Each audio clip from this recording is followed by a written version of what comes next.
बहुत बहुत धन्यवाद आपका डॉक्टर साहब। मेरे साथ हमारे डॉक्टर प्रदीप जी हैं और हमारे सीए हमारे बीच में राजीव गुप्ता जी भी रहेंगे। जो पॉलिटिकल पार्ट रहेगा इसका उसका मैं कवरेज करूंगा और कुछ टेक्निकल, क्योंकि सीए की दृष्टि से अर्थव्यवस्था किस तरह से हमारी इंप्रूव की है उसका आपसे संक्षेप में जो बातचीत है वो हमारे साथ सीए साहब करेंगे, राजीव जी करेंगे।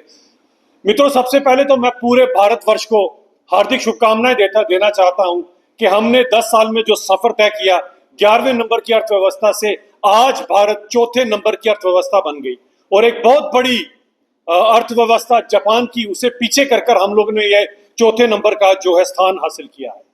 और मैं, क्योंकि किसी भी अपोजिशन की तरफ से कोई ऐसी बधाई संदेश नहीं आया, तो मैं अपोजिशन को जरा एक शेर से कुछ कहना चाहता हूं कि तू मेरी तरक्की से ना जल, खासकर अपोजिशन के लिए, कि तू मेरी तरक्की से ना जल, इसमें तेरा भी फायदा है। तेरी कीमत कुछ ज्यादा थी, मेरा ईमान कुछ ज्यादा है।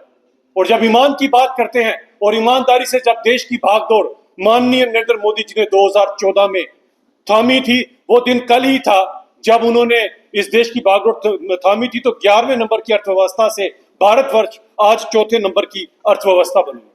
सबसे बड़ी बात यह आती है कि खासकर यूपीए 1 यूपीए 2 का कार्यकाल अगर आपको याद हो, उस समय 2013-14 की मैं बात करूं या 12 की बात करूं, तो साथियों एक बात जो आप सबको जानकर हैरानगी भी होगी कि पूरी दुनिया जो उनकी अर्थव्यवस्था ग्रोथ पे थी, लेकिन भारत दुर्भाग्यपूर्ण डीप ग्रोथ पर था। और डी ग्रोथ इस हद तक थी कि आप सोच सकते हैं कि डबल डिजिट की इन्फ्लेशन 12.3% 2010 में रिकॉर्ड हुई, डबल डिजिट की इन्फ्लेशन। तो आप सोच सकते हैं कि भारत का क्या हाल रहा होगा। यूपीए 1 यूपीए 2 के कार्यकाल के अंदर जो हिंदुस्तान में घपले रहे, जो यहाँ पर अर्थव्यवस्था कमजोर हुई और जो देश के अंदर एक इतना बुरा एक माहौल बन चुका था कि पूरे का पूरा देश जो है भ्रष्टाचार से तंग आ चुका था। उस समय मेरे देश के लोगों को अगर कहीं से उम्मीद की किरण दिखाई दी तो गुजरात से दिखाई दी थी, क्योंकि गुजरात ही केवल एक वो राज्य था जो हिंदुस्तान में ग्रो कर रहा था, बाकी मैक्सिमम राज्य डी ग्रोथ पर थे। यही कारण था कि गुजरात के उस मॉडल के कारण, उस तरक्की के मॉडल के कारण नरेंद्र मोदी जी ने 2014 में इस देश की भागदौड़ संभाली और बड़े देर बाद कोई पूर्ण रूप से बहुमत लेकर सरकार बनाई गई। यही हाल नहीं रहा। अगर मैं थोड़ी सी यूपीए 1 और यूपीए 2 के कार्यकाल की बात करूं, बैड लोन्स 39 लाख करोड़ तक के बैड लोन्स हो चुके थे। बैंकों का मित्रों ये हाल हो चुका था कि बैंकों के नाम पर कुछ चलता था तो केवल ब्लड बैंक, बाकी बैंकों की हालत आपके सामने ही थी। फॉरेन रिजर्व के अगर आप बात करें तो वो भी नीर बहुत हिंदुस्तान में ये हालत हो चुकी थी कि केलकर कमेटी एक यूपीए गवर्नमेंट ने बनाई, खुद की बनाई। केलकर कमेटी ने यह सिफारिश की कि आपके पास 5 या 6 महीने से ऊपर का रिसोर्सेज नहीं है देश चलाने के लिए। ये उन्हीं की रिपोर्ट है। अब आप खुद सोचिए कि ये हाल क्यों रहा, क्योंकि स्वर्गीय राजीव गांधी जी ने एक बात कही थी कि 1 रुपए हम यहां से भेजते हैं, नीचे 15 पैसे पहुंचते। 85 पैसे का हिसाब किताब कांग्रेस ने आज तक किसी को नहीं दिया, हमने लिया भी नहीं उनसे, लेते तो शायद कुछ और होती। लेकिन राजीव गांधी जी की भी बात उनकी ही पार्टी ने नहीं सुनी, सुनते तो शायद यूपीए 1 यूपीए 2 के कार्यकाल में कुछ तो देश को कर दिखाते, लेकिन हमने जरूर सुनी। मैं फिर कहना चाहता हूं, हमने जरूर सुनी कि उनकी बातों के अंदर क्या अच्छी चीज है जो हम ले सकते हैं। इसी कारण अगर आपको याद होगा, जब नरेंद्र मोदी जी 2014 में इस देश की उन्होंने भागदौड़ संभाली तो सबसे पहले डीबीटी बनाया गया, डायरेक्ट बेनिफिशियरी ट्रांसफर।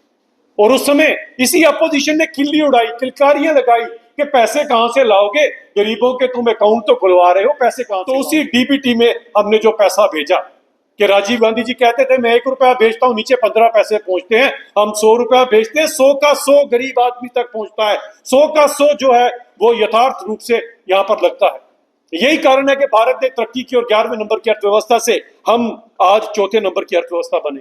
भारत का यह हाल था, अगर यूपीए 1 यूपीए 2 के कार्यकाल में आप बात करूं तो हिंदुस्तान को गरीब मुल्क कहा जाता था, a land of snake charmers. आप बताएं, सपेरों का देश।